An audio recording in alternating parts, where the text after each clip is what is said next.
Okay, in this presentation, I'm going to talk about the difference between simplified and traditional writing systems. Okay, especially for foreigners, when you first learn how to write Chinese characters, my best advice to you is to actually learn how to write simplified characters first. Right, this is because it is easier, less strokes, okay, and is much easier compared to when you learn how to write traditional characters, because traditional characters really indeed have too many strokes. Yeah, so it may be of a challenge for non-Chinese foreigners.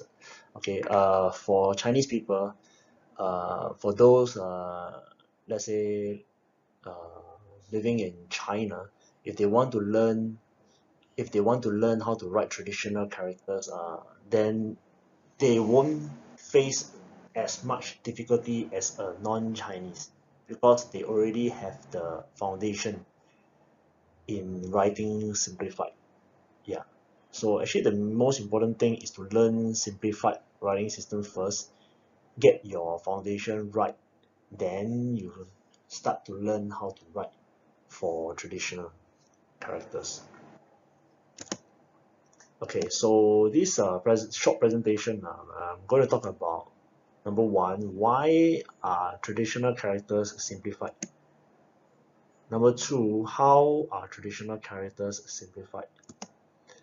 And finally, number three, some exceptions and pitfalls when you want to write traditional characters, right? Now, number one, why are traditional characters simplified? Okay, the first reason is because uh, the very first Chinese characters were actually written in a very primitive way, such that it is very hard to understand. Okay, but as time goes by, we start to put in some sense and some logic, such that the words actually change its form from the past to the present form into something that is easier and more obvious for us to learn how to write. Okay, take this word for example. This is the character Fei, which means to fly. So you can notice from the first form, which I indicate here with an arrow, this is called 小篆. So you can see the word Fei is written in this way. So it's very different from what we are writing now. Okay, but you can see that the change is as such. Okay, from 小篆, it actually changed to 隶书, then after that followed by 楷书, until finally it is 简体. So you can see that the number of strokes actually decrease, okay, until it is something that is very simplified like this.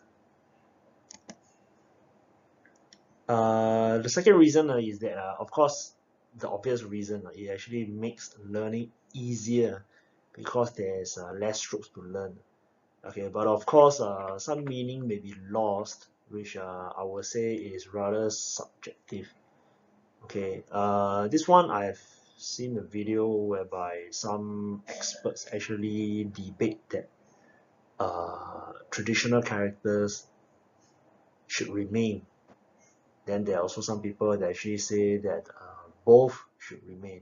Okay, so it's a very subjective kind of thing. Okay, but I agree that some meaning may be lost, because in the process of simplification, the less you write, the less components of the words that you see. Okay, so it actually loses the original meaning.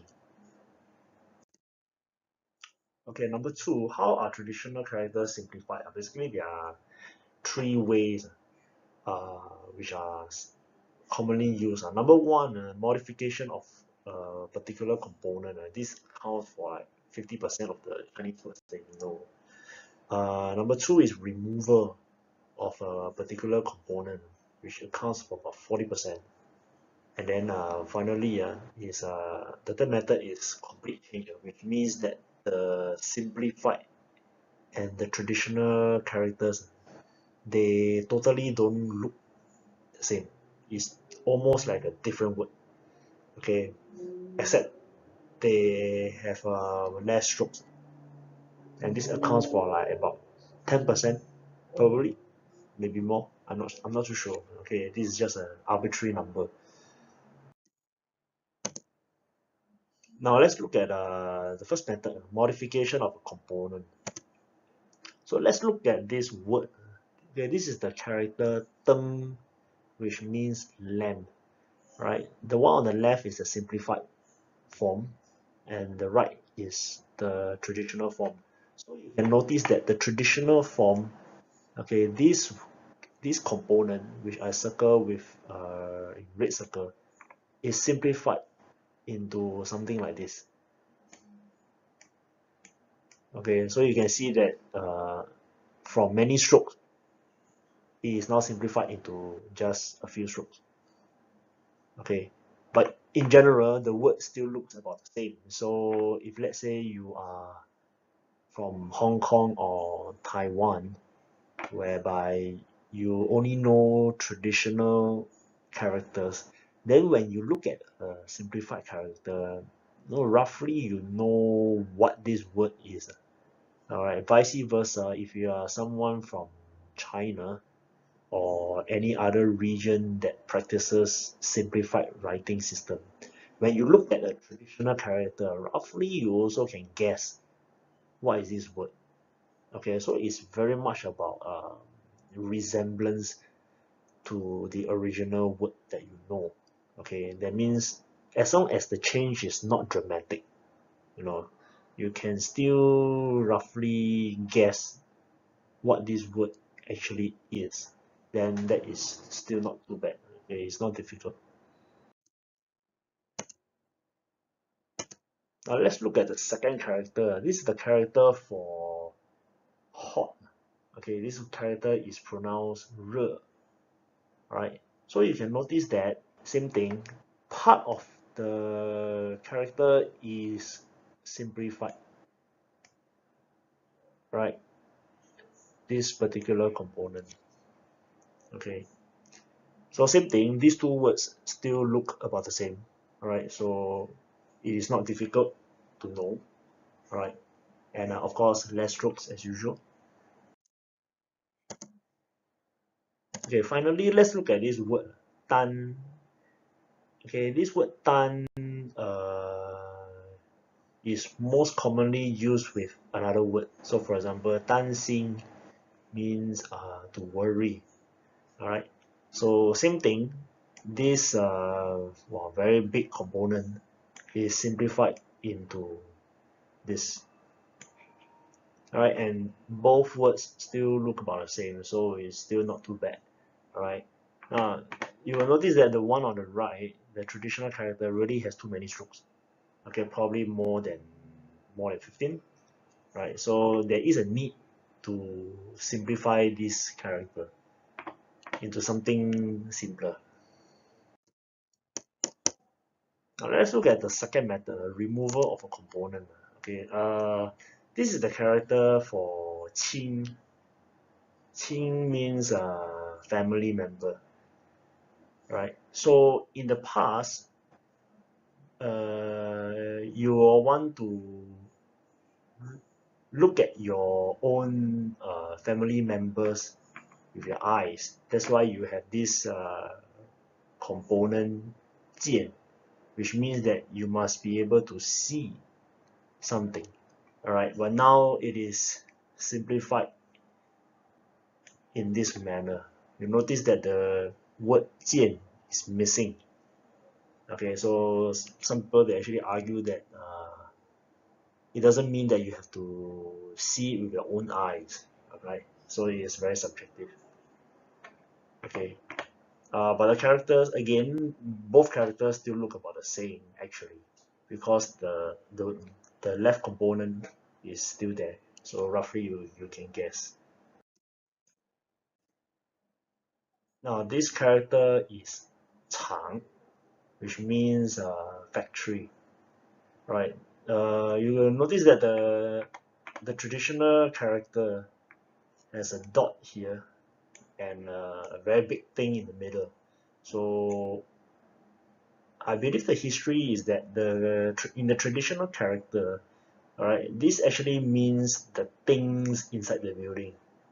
But now they actually remove these things and become something like this.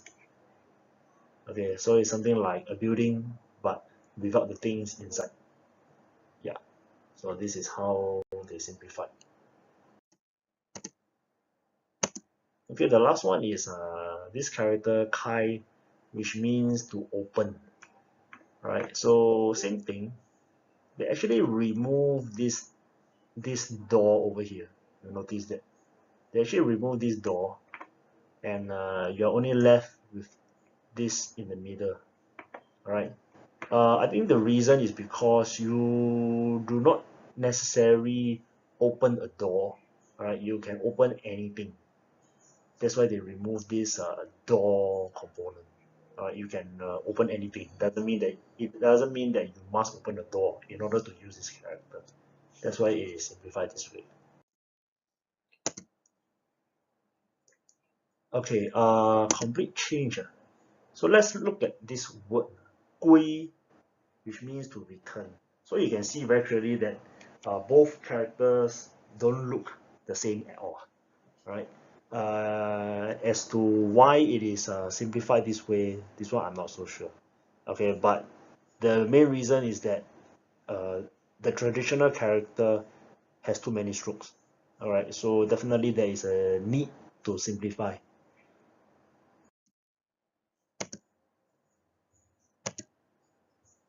Now let's look at this second character. It's called Jing, which means scared or afraid. Right. So in the traditional character, you actually have this horse component at the bottom. Okay. For some reasons which I'm not so sure, but now it is simplified into this character with this heart component, which is actually looks more logical because it is a form of emotion. Being scared is a form of emotion. So definitely there must be a heart component over here, right? And then as for this on the right hand side, maybe it is just there to tell you how to pronounce this word 金. Yeah. So once again, it is simplified because the traditional character has too many strokes, right?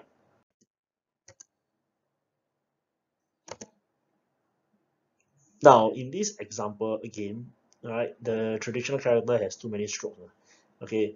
I think it is simplified in a very big step. You will notice that in the traditional form, you have the rain component, you have the three squares, and then you have the character Wu, which means a sorcerer. So a sorcerer doing something, in the middle of the night with heavy rain, it means that you must be doing something very spiritual. That's why this character is called Ling, which means spiritual. Right now, it is simplified into this manner. Okay, but you just add a fire element. Okay, which means that the sorcerer must be burning something. Okay, so this character it means Ling, spiritual. Okay, exceptions and pitfalls are basically when you know how to simplify for one particular character, you can actually apply the same method for all other characters. So for example, looking at the first row, alright, whenever you see this, you can actually simplify it into this manner. Okay, another example will be this character. You see, it is simplified in this way. Alright, but if you were to do it in the opposite direction, in the case of this third row, you'll notice that suddenly it is a different component. Okay, so this is what I mean by an exception. All right, this is just one exception. There are many more. Okay, but I only show these as an example. Now that's the end of my presentation. Thank you.